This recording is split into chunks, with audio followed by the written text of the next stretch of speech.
자, 오늘 하나님께서 주신 말씀 형식보다 본질에 관한 형식보다 본질이라는 제목으로 같이 말씀을 나누도록 하겠습니다. 예수님께서 하신 사역을 저희가 보면 예수님께서 보통 3년 동안 갈릴리라는 지역과 그리고 예루살렘 지역, 유다 지역에서 사역을 하셨습니다. 그런데 갈릴리 지역은 이제 북쪽이고요, 유다 지역은 남쪽인데 사실 유다 지역은 뭐가 있냐면 예루살렘이 있습니다. 그 예루살렘 성이 있기 때문에 예루살렘 성에서는 절기마다 이스라엘 백성들이 모여서 제사를 드려야 했습니다. 그러니까 절기마다 사실 예루살렘 지역에 많은 사람들이 모였습니다. 그런데 예수님께서 더 많은 시간을 보내면서 사역하신 곳은 예루살렘 지역이 아니라 갈릴리 지역이었습니다.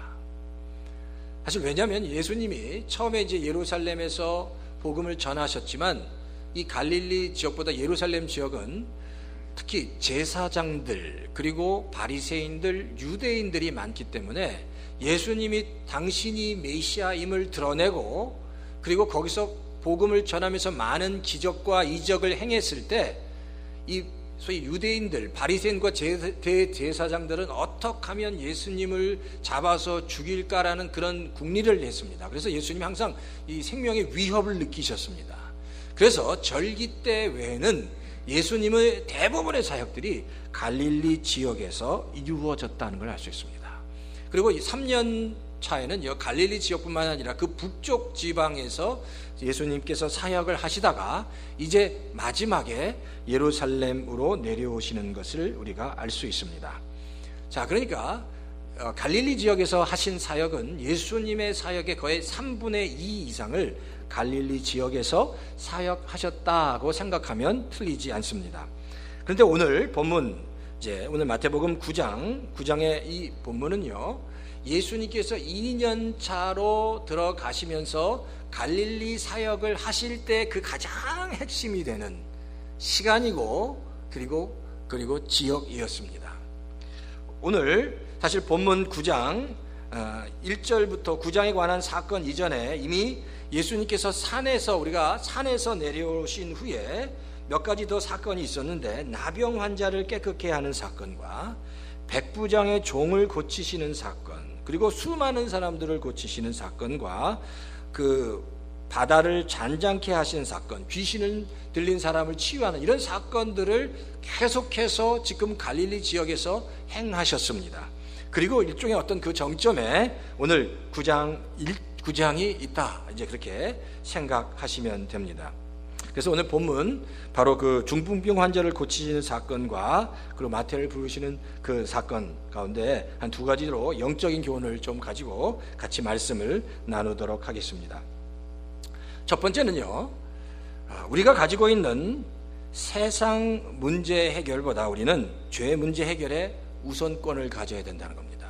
그러니까 신앙이라는 게 세상 문제 해결보다 죄 문제를 먼저 우선해서 해결해야 한다는 겁니다. 오늘 본문에 그래요. 예수님께서 자기 마을 가버나움으로 돌아오셨다, 배를 타고 돌아오셨다라고 성경은 기록합니다. 그래서 자기 마음 그 가버나움으로 돌아오셔서 또 말씀을 전하는 집회를 하고 계시는데 그 장소에 굉장히 많은 사람들이 모여 있었다라고 성경이 기록합니다.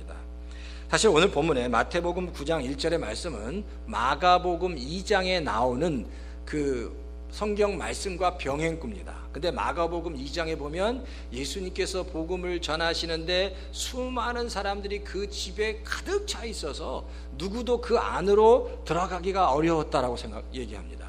그리고 마가복음 2장엔 좀 더 구체적으로 말씀을 하시는데요, 들어갈 수 없어서 소위 중풍병 환자가 들어갈 수 없어서 그의 네 친구가 지붕을 뚫고 내려왔다, 이렇게 좀 구체적으로 얘기합니다. 근데 오늘 마태복음에서는 그런 구체적인 내용은 없는데 마태복음에서의 내용은 바로 이겁니다. 굉장히 많은 사람들 가운데 예수님께서 복음을 전하고 있는데 한 친구들이 자신의 한 친구인 중풍병으로 심하게 고생하는 한 친구를 침상에 누인 채로 그곳에 들어갔다는 겁니다. 글쎄 어떻게 들어갔는지 설명하지는 않지만 그곳에 들어갔는데 그 친구를 데리고 오는 모습, 그 친구들의 모습, 중풍병 환자를 데리고 오는 그 친구들의 모습을 보시고 주님이 감동하셨던 것 같습니다. 그래서 그 중풍병 환자의 병을 고치는데 어떻게 고치냐면요, 그 중풍병 환자의 믿음을 보고 고치는 게 아니라 그 중풍병 환자의 친구들의 믿음을 보고 그 중풍병 환자의 병을 고치셨다라고 성경은 기록합니다. 누구의 믿음을 봤다고요? 중풍병 환자의 친구들의 믿음을 보고 중풍병 환자를 고쳤다는 겁니다. 자, 그러니까 이건요 바로 이 얘기입니다. 좀 쉽게 얘기하면 부모의 믿음으로 자녀의 문제를 해결해 줄 수 있다는 겁니다. 아내의 믿음으로, 믿음의 기도로 남편의 그 문제를 해결해 줄 수 있다는 겁니다. 무슨 말씀인지 아시겠어요? 내가 믿음으로 기도하면 비록 그 사람이 믿음이 없어도 하나님께서 그 믿음의 기도를 들으시고 믿음이 없는 어떤 사람의 문제를 해결해 주실 수 있다라는 겁니다. 이게 바로 믿음의 능력인 겁니다. 그러니까 우리가 이 믿음의 능력을 좀 알아야 합니다. 그렇잖아요? 우리 자녀들 때때로 그래요. 우리 자녀들은 믿음이 없습니다. 믿음이 없으니까 때때로 굉장히 힘들어하고 어려워합니다. 자기가 가지고 있는 문제에 대해서 그 문제를 어떻게 해결할지 모릅니다. 뿐만 아니라 그렇잖아요. 믿음이 없는 어떤 사람이 자기의 문제를 가지고 막 고민하고 고통스러워합니다. 근데 뭐라고 말로 표현을 할 수 없어요. 아무리 설명해도 이해하지 못합니다. 그때 뭐가 필요해요? 믿음의 기도가 필요합니다. 자녀를 위해서 믿음의 기도를 해야 합니다. 그리고 믿음이 없는 사람을 위해서 믿음의 사람이 기도할 때 하나님께서 뭐 하신다고요? 응답하신다는 겁니다. 그 문제를 해결하신다는 거예요. 그러니까 살아있는 믿음의 사람 한 사람만 주변에 있어도 그 주변에 있는 사람들은 그 문제를 해결받을 수 있는 겁니다. 바라기는 우리 얼바인 열린교회 성도 여러분이 그 믿음의 사람이 되셨으면 좋겠습니다. 그래서 주변에 있는 연약한 자녀를, 성도를 다시 믿음으로 세워서 하나님 앞에 온전히 세워드리는 그런 성도가 되시기를 주의 이름으로 축원합니다. 그래서 성경에 이런 기록들이 많이 나와요. 앞에 말씀 백부장의 기도가 그래서 백부장은 믿음이 있었습니다. 근데 그 종은 몰라요. 그냥 아팠어요. 근데 백부장의 믿음으로 그 종이 고쳐지잖아요. 그리고 수로보니게 여인이란 그 사건도 수로보니게 여인은 이방 여인이었습니다. 두로와 시돈 지역에 왔던 이방 여인인데 예수님을 보고 나서 이렇게 얘기해요. 내 딸은 아무것도 없는 거예요. 주님을 모릅니다. 그러나 이렇게 얘기합니다. 자녀들을 먼저 예수님이 그 여인에게 이렇게 얘기합니다. 내가 자녀들을 먼저 배불리 먹일 거다. 내 자녀들을. 그렇게 말씀하시니까 이 수로보니게 여인이 이렇게 자녀들에게 먼저 먹일 것을 먹이십시오. 그러나 상 아래에 있는 개들도 자녀들이 흘리는 부스러기를 얻어먹습니다. 그렇게 예수님의 은혜를 구합니다. 그러니까 그 믿음에 감복하셔서 그 여인의 그 자녀의 병을 고쳐주십니다. 그러니까 믿음의 사람이 돼요. 정말 우리 자녀를 살리는, 남편을 살리는, 아내를 살리는 귀한 역사가 우리 성도님 가운데 있기를 주의 이름으로 축원합니다. 자, 그러니까 사실 우리에게 이런 믿음의 근성이 좀 있어야 합니다. 믿음의 근성을 갖지 않은 겁니다. 뿐만 아니라 오늘 또 본문에 예수님께서 중풍병자를 고치실 때 하신 말씀인데, 이 말씀을 듣고 그곳에 있는 율법학자들과 바리새인들이 큰 충격에 빠졌습니다. 그 말이 뭘까요? 이 중풍병 환자에 향해서 예수님께서 이렇게 말씀하십니다. 내 죄가 용서를 받았다라고 얘기합니다. 내 죄가 용서받았다는 겁니다. 사실 그 주변에 있는 사람들이 기대했던 것은 내가 정말 완전히 치유받았다라는 말이었습니다. 근데 예수님이 갑자기 밑도 끝도 없이 내 죄가 용서받았다고 하신 거예요. 그러니까 그때 성경에 보니까 바리새인과 율법학자들이 있었는데 그들의 기대가 바로 야 정말 이거예요. 그러니까 그들의 기대는 야 정말 예수님께서 정말 그 중풍병으로 정말 제대로 서지도 못하는 그 사람을 고치실 수 있을까라는 그 관심을 막 갖고 있는데, 예수님이 하신 말씀은 그냥 그 중풍병 환자를 향해서 내 죄가 용서함 받았다라고 말씀하시는 그 말씀에 충격을 받은 겁니다. 그 성경에 보니까 그러면서 그들은 예수님을 향해서 너가 하나님을 모독하는구나 라고 고백하고 있다는 겁니다. 근데 보세요.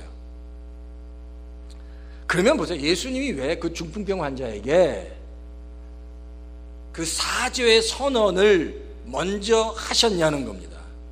왜 예수님이 그 중풍병 환자에게 사죄의 선언, 그 죄를 깨끗이 씻겨주시는 그 사죄의 선언을 먼저 하셨냐는 거예요. 그 이유는 두 가지가 있습니다. 첫 번째, 오늘 성경이 얘기한 것처럼 바로 예수님에게 죄를 용서하시는 권세가 있음을 알게 하심이었습니다. 그러나 더 중요한 건 두 번째는 바로 이겁니다. 모든 인간의 인생의 불행이 죄에서 온다는 사실을 설명하기 위하였습니다. 모두 인생의 그 불행의 원인이 죄에서 온다는 겁니다. 그러니까 인간의 죄 문제가 해결되면 바로 인간의 불행의 원인을 해결해 줄 수 있다는 겁니다. 이게 우리가 꼭 알아야 됩니다. 모든 인생의 불행이 죄 때문에서 오기 때문에 죄 문제만 해결되면 인간의 불행의 문제가 해결될 수 있습니다. 근데 그렇잖아요. 제가 목회자로 성도님들에게 말씀할 때마다, 우리가 죄인이다라는 사실을 얘기할 때마다 죄인이라는 이야기를 기뻐 받으시는 분은 많지 않습니다. 특히 교회에 이제 처음 나오면 그 처음 나와서 이렇게 이야기를 하다가 이제 나누는 이야기가 옵니다. 목사님 왜 이렇게 모든 성도들에게 죄인이라고 하시냐고. 그 이기로 성도님도 그런 이야기를 하시더라고요. 그 죄인이다라는 이야기가 처음 들어왔을 때 그런 얘기가 굉장히 거슬리는 것 같아요. 죄인? 글쎄, 내가 그렇게 큰 죄인인가? 이제 그런 질문을 던지고 많은 성도들도 내가 정말 그렇게 큰 죄인인가? 목사님 죄인이라고 할 때마다 이제 그런 질문을 한다는 겁니다. 근데 사실 우리가 죄를 생각할 때 우리는 항상 어떻게 생각하냐고요? 죄를 생각할 때 죄를 그냥 행동으로 생각합니다. 행위로 생각합니다. 그러니까 우리는 항상 그래요. 죄를 행동과 행위로 생각합니다. 그런데 사실 죄는요, 단순한 행동과 행위뿐만 아니라 더 근원적인 죄는 생각으로부터 오는 겁니다. 생각으로부터, 잘못된 생각에서 온다는 겁니다. 잘못된 생각이 인생을 아주 불행하게 만든다는 겁니다. 그러니까 그 잘못된 죄, 그 죄가 뭐냐는 거예요. 생각으로부터는 잘못된 죄의 그 정의를 이렇게 얘기할 수 있습니다. 스스로의 힘으로 내 자신을 구원할 수 있다는 생각입니다. 내 스스로의 힘으로 나를 구원할 수 있다는 겁니다. 내 스스로의 힘으로 나의 문제를 해결할 수 있다는 생각입니다. 이게 바로 죄라는 겁니다. 나를 의지하는 겁니다. 나를 의지해서 내 문제를 해결한다는 거예요. 근데 나를 의지해도 문제가 해결되지 않아요. 아무리 나를 의지해도, 내가 아무리 똑똑해도 내 문제가 해결되지 않으면 어떻게 하는 줄 아십니까? 나보다 더 강한 힘을 의지합니다. 그러면서 돈을 의지합니다. 또 권력을 의지하기도 하고요. 뭐 영물, 귀신을 의지하기도 합니다. 이게 우상이에요, 우상. 이게 다 우상입니다. 나보다 더 강한 것, 하나님을 제외한 나보다 더 강한 것을 의지해서 그 문제를 해결하려고 하는 겁니다. 자, 그게 바로 그겁니다. 근데 사실 돈이나 권력이나 뭐 똑같이 다 우상입니다. 근데 우리가 생각할 때 좀 돈을 의지하면 좀 고상한 것 같고, 무슨 뭐 귀신 같은 걸 이상하면 좀 이상한 것 같지만, 사실 돈을 의지하든지 귀신을 의지하든 다 똑같은 거예요. 다 하나님을 대적하는 겁니다. 그러니까 나를 의지하고 하나님을 제외한 다른 것들을 자꾸만 의지한다는 것은 하나님께서 기뻐 받으시지 않는다는 겁니다. 그러니까 구원이란 하나님께서 기뻐하시는 참된 믿음과 신앙이란 바로 이겁니다. 나를 의지하는 것을 포기하고 다른 것 하나님을 제외한 다른 것을 의지하는 것을 포기하고 온전히 하나님만 의지하는 겁니다. 오직 하나님만 의지하는 것. 그리고 그 자리에 나가는 겁니다. 바로 하나님만 의지하고 예수님만 의지하고 그리고 우리의 문제를 들고 하나님께 나아갈 때 그때 정말 참된 문제 해결이 거기에서부터 오기 시작한다는 겁니다. 그러니까 우리가 싸워야 될 영적인 전쟁이 겁니다. 나를 의지하지 않는 겁니다. 철저하게 날마다 내 자신을 내려놓는 겁니다. 내 자아를 내려놓는 겁니다. 그리고 하나님께 끊임없이 나아가는 노력입니다. 근데 현대를 사랑하는 성도들이 그런 거예요. 정말로 자아가 강합니다. 정말로 자아가. 그러니까 내려놓는 게 너무 힘듭니다. 사실 제가 우리 가정 이야기를 좀 제가 한국에 다녀왔는데 가정 이야기를 좀 드리면요. 저희가 5남매가 있습니다.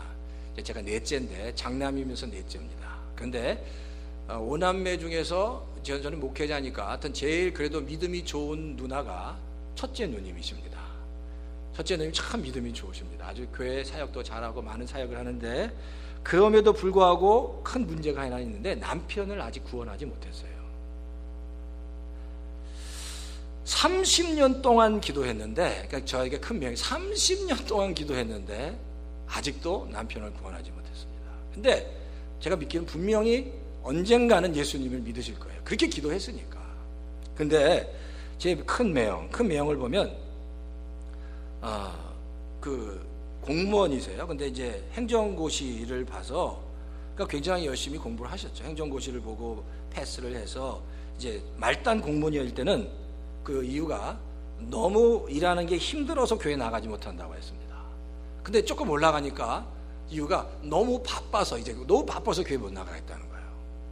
근데 좀 더 올라갔어요. 좀 더 올라갔더니 교회 이제 나갈 듯 하다가 한국에서 무슨 대형 교회에서 무슨 뭐 비리가 있다든지 어떤 목사님이 무슨 일이 있다고 그러면 다 또 그 얘기를 핑계를 대면서 교회가 이러느냐 저러냐 하면서 교회를 나갈 듯 하다가 또 안 나가시더라고요. 그런데 이제 지금은 정말 이제 그 높은 자리가 되셨어요. 그러니까 정말 높은 고위직이 되셨어요. 그리고 이제 지금은 은퇴해서 무슨 뭐 한국에 있는 공기업의 어떤 높은 자리에 가 계시는데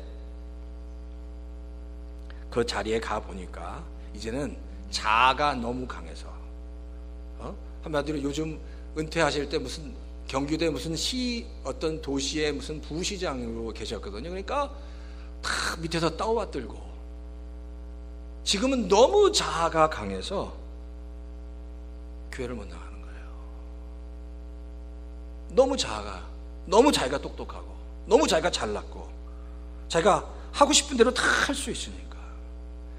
근데 제가 믿기로는 우리 누님이 반드시 기도하니까 언젠가 하나님이 우리 매형을 구원해 주실 줄 믿습니다. 근데 자아가 너무 강한 거예요. 겉에서 보기에는요 참 좋은 분입니다. 참 성격도 좋고 호탕하고 그런데 그 안에는 너무너무 자기 자신에 대한 자아가 아주 강한 자아가 있어서 그걸 꺾지 못하니까 주님 앞에 나아가지 못하다는 겁니다. 그러니까 그런 것 같아요. 자아가 강하다는 건 하나님 앞에는 정말 불쌍한 겁니다.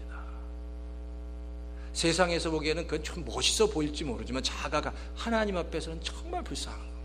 하나님 앞에서 숙이질 못하는 겁니다. 자기가 너무 크니까, 자아가 너무 강하니까.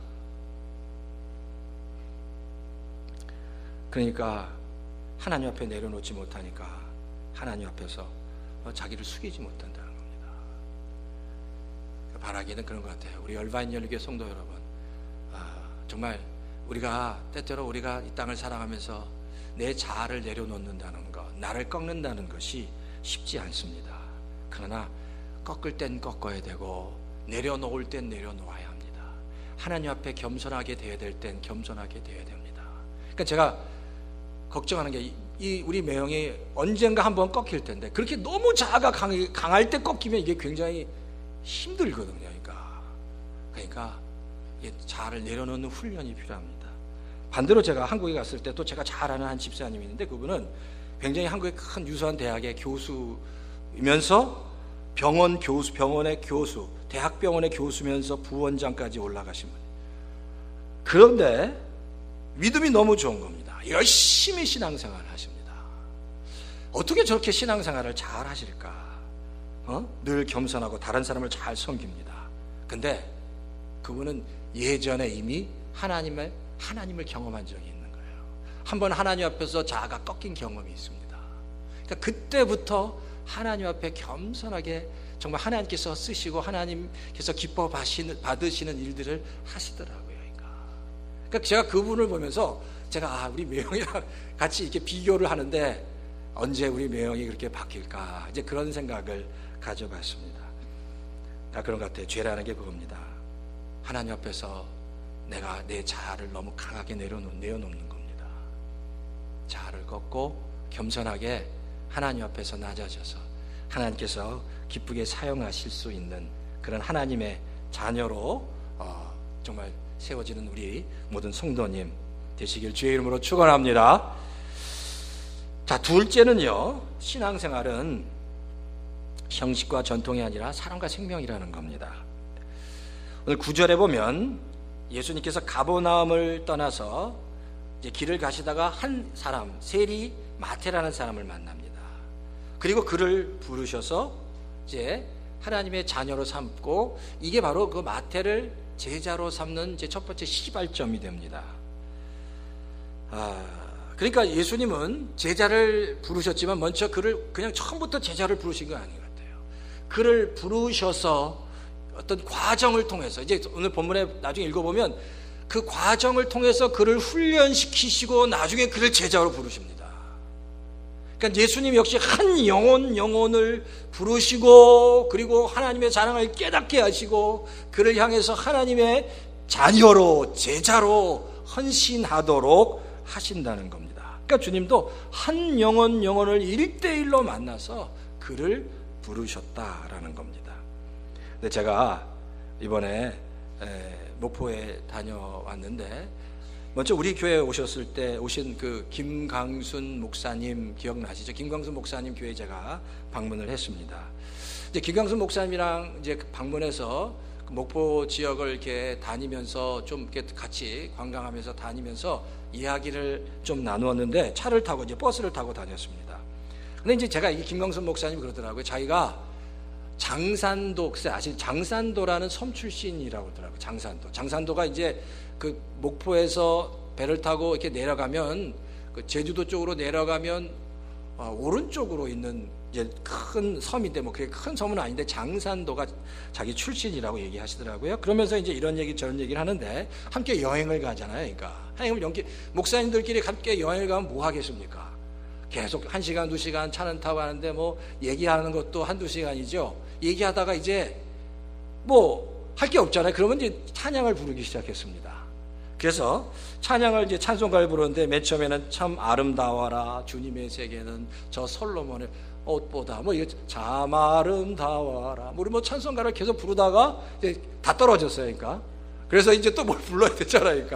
그렇다고 뭐 거기서 뭐 가요를, 목사님끼리 가요를 뭐 으쌰으쌰 부를 수도 있는 것도 아니고, 그래서 그 동요를 부르기 시작했는데, 그 김광순 목사님 사모님이 노래를 잘하시더라고요. 그 교회 찬양 일부 예배 그 찬양을 인도하시더라고요. 그래서 목소리가 참 좋고 인도하시는데, 그분이 동요를 부르시는데, 이런 동요 저런 동요를 부르다가 혹시 아시는지 모르겠는데 섬집 아이라는 동요가 있어요. 섬집 아이, 그 동요가 있는데, 그 동요를 부르니까 김광순 목사님 그러다 자신도 꼭 그 가사처럼 자랐다고 얘기하시더라고요. 섬집 아이. 근데 그 섬집 아이 그 가사가 어떻게 하시는지 아세요? 이렇게 섬집 아이 노래를 이렇게 부릅니다. 제가 못하지만 한번 들어보세요.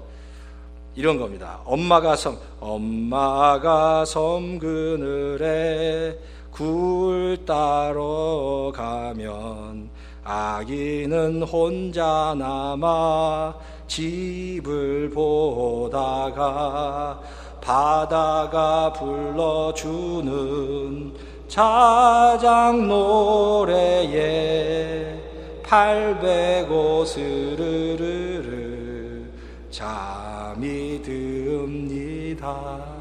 이 노래를 부르는데 자기 얘기를 해요. 자기가 섬에 장산도에서 어릴 때 부모님이 자기를 두고 해변가에 나가서 고기도 잡고 미역도 잡으면 자기 혼자 쓸쓸해갖고 있다가 자다가 일어나다가 그러면서 자기 얘기를 하더라고요. 근데 이 노래 2절이 있습니다. 2절은요, 아기는 잠을 고니 자고 있지만 갈매기 울음소리 마음이 설레어 다 못 찬 굴바구니 머리에 이고 엄마는 모래길을 달려옵니다. 그러니까 자식을 혼자 두고 일을 하니까 다 굴바구니가 차지 않아도 다 달려와서 또 아이를 케어한다는 얘기예요. 근데 이 노래를 부르면서 1절을 불렀죠. 1절을 부르면서 김강순 목사님이 자기가 그렇게 살았노라고, 어렸을 때 그렇게 정말 외롭고 쓸쓸하게 살았는데, 그렇잖아요. 그 자기의 섬에 때때로 사람들이 온다는 거예요. 근데 그 사람들이 복음을 들고 와서 복음을 전한다는 겁니다. 어렸을 때 사람들이 와서 사탕이랑 무슨 캔디를 가지고 와서 복음을 전합니다. 그리고 어릴 때 들은 그 복음이 조금씩 그 김광순 목사님의 마음에 씨앗이 되어서 예수님에 대해서 관심을 갖게 되고 복음에 대해서 관심을 갖게 되다가 나중에 공부하러 무태 갔을 때 하나님을 만났다는 거예요. 그 쓸쓸할 때 누군가 찾아와서 복음을 전한 거예요. 사실 섬 사람들이 예수님을 믿는 게 참 어렵습니다. 왜냐하면 섬에는 많은 미신들이 있잖아요. 그러니까 섬 사람들이 예수님을 믿는 게 어려운데 끊임없이 어떤 분들이 찾아와서 복음을 전하는 겁니다. 노래도 하고 복음도 전하고 캔디도 주고 뭐 연극도 하면서 어렸을 때 가끔 봤던 그 복음의 이야기들이, 예수님의 이야기들이 자신의 가슴 속에 쌓여서 나중에 무태 나가서 공부하는데 그 복음의 씨앗이 열매를 맺었더라는 겁니다. 그러면서 결국 그렇게 하나님이 그 김광순 목사님, 청년 김광순, 어린 김광순, 청년 김광순을 이제 목사로 부르셨다고 하는 간증을 제가 거기서 들었습니다. 그러니까 누군가 뿌린 씨앗이 한 영혼에 떨어져서 열매를 맺었어요. 그래서 그게 바로 우리 김광순 목사님 자기가 목회자가 되었더라고 고백하고 있다는 겁니다. 그러니까 복음은 뿌려져야 합니다. 그리고 이 자리에 앉아있는 성도들 다 누군가의 뿌린 복음 때문에, 복음의 씨앗 때문에 우리가 여기 앉아 있잖아요. 누군가 뿌린 복음의 씨앗 때문에 우리가 이 자리에 앉아 있다는 겁니다. 그러니까 우리도 복음의 씨앗을, 그 빛을, 복음의 빛을 지고 복음의 씨앗을 뿌릴 수 있어야 합니다. 그러니까 우리도 정말 이제 우리 얼바인 연립교회 성도 여러분도 한 영혼에 대한 관심이 있어야 됩니다.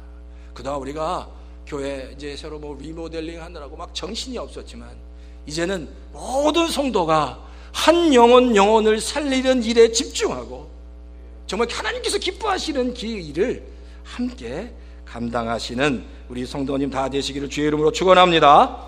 근데 오늘 본문에 보면 그래요. 예수님께서 마태의 집에 찾아가십니다. 근데 마태의 집에 찾아가서 그 마태와 다른 세리들과 죄인들이 함께 식사를 하셨던 것 같아요. 10절에 보면 같이 이제 식사를 하셨는데 그 모습을 보고 율법학자들, 바리새인들이 보고 예수님을 비난하기 시작합니다. 그리고 예수님의 제자들에게도 찾아가서 당신의 선생이 하는 짓이 뭐냐라고 막 따졌습니다. 지금 뭐 하는 거냐고, 어떻게 저 죄인들과 더불어 같이 식사할 수 있냐는 거예요. 막 따졌습니다. 그런데 보세요. 그러면 왜 그들이 그 예수님에 대해서 그렇게 비난하고 제자들에 대해서 비난했을까요? 그 이유가 뭘까요? 그 이유는 딱 한 가지입니다. 바로 자신들은 깨끗하다는 겁니다. 율법학자나 그리고 바리새인 자신들은 거룩하다는 겁니다. 깨끗하다는 겁니다. 그러니까 거룩하고 깨끗한 자신들은 저렇게 큰 죄를 짓고 있는 사람들과 어울릴 수 없다는 겁니다. 그러니까 예수님도 제자들도 어울리지 말아야 되는데 왜 그런 죄인들과 같이 어울리냐는 거예요.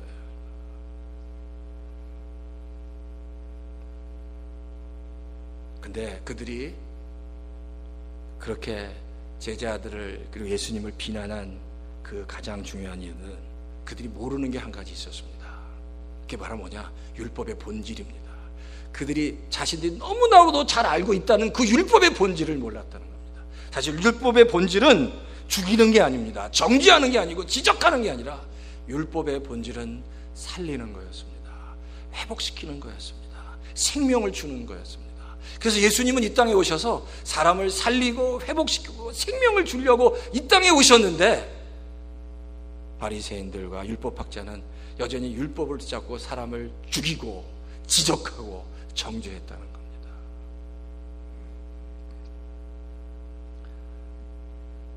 유대인들은 율법의 죽은 조항에 매달린 겁니다. 그래서 계속 사람들이 지적하고 죽였다는 겁니다. 율법은 형식이 아닙니다. 내용입니다. 율법의 참된 내용은 죽이는 것이 아니라 살리는 것이고 회복하는 거고 생명을 주는 거다라는 겁니다. 우리 얼바인 열린교회 성도 여러분, 우리가 지금 예배를 드리는데 이 예배 가운데 정말 하나님을 경험해야 합니다. 이 예배 가운데 함께 계시는 그 하나님, 우리에게 생명을 부어주시는 하나님, 지금 우리에게 생명을 부어주시고 우리에게 필요한 은혜를 채워주시고 그 임재 가운데 나갈 때, 문제를 가지고 나갈 때 그 문제에 해답을 주시는 그 하나님을 만나야 합니다. 그리고 하나님께서 말씀하실 때 그 말씀에 순종하는 결단이 우리에게 있어야 됩니다.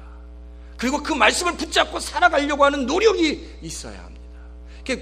예배 가운데 만난 하나님을 붙잡고 살려는 결단이 있어야 합니다. 그리고 그 하나님의 음성은 들으려고 하는 결단이 있어야 돼요. 하나님이 나의 생명이십니다라는 고백이 이 예배 가운데마다 있어야 합니다. 그냥 습관적으로 드리는 예배가 아니라 이 예배 가운데 하나님을 진심으로 진정으로 만나는 역사, 그리고 하나님을 경험하는 역사, 그리고 내가 내려놔야 될 것을 기꺼이 내려놓는, 하나님 앞에서 나를 내려놓는, 자아를 내려놓는 하나님을 만나는 역사가 예배 가운데 예배마다 있어야 합니다. 하나님을 경험해야 됩니다. 그렇게 살아갈 때 하나님께서 기뻐하신다는 겁니다. 그래요. 제가 목포에 가보니까 그래요. 참 놀라운 건요, 목포의 노예 목사님들의 대부분이 오히려 다 섬 출신이라는 겁니다. 다 섬 출신. 희한해요. 목포에서 이제 자라신 보다 그 섬에서 태어나신 분이 대부분이에요. 그러니까 사실 섬은 더 복음을 받아들이기 어려운데, 근데 놀라운 건 전라도는요, 섬마다 그 누군가 복음의 씨앗을 너무 많이 뿌려서 많은 섬 주민들이 예수님을 믿고 있다라는 겁니다.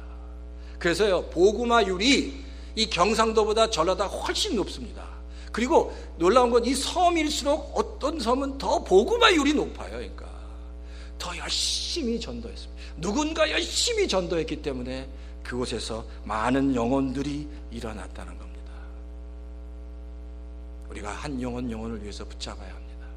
우리 얼바인 열린교회 성도 여러분, 정말 하나님께서 우리를 구원해 주셨는데 내가 하나님 앞에서 구원받은 것으로만 끝나지 말아야 합니다. 이제 내가 받은 은혜를 갚아 같이 나가면 좋겠습니다.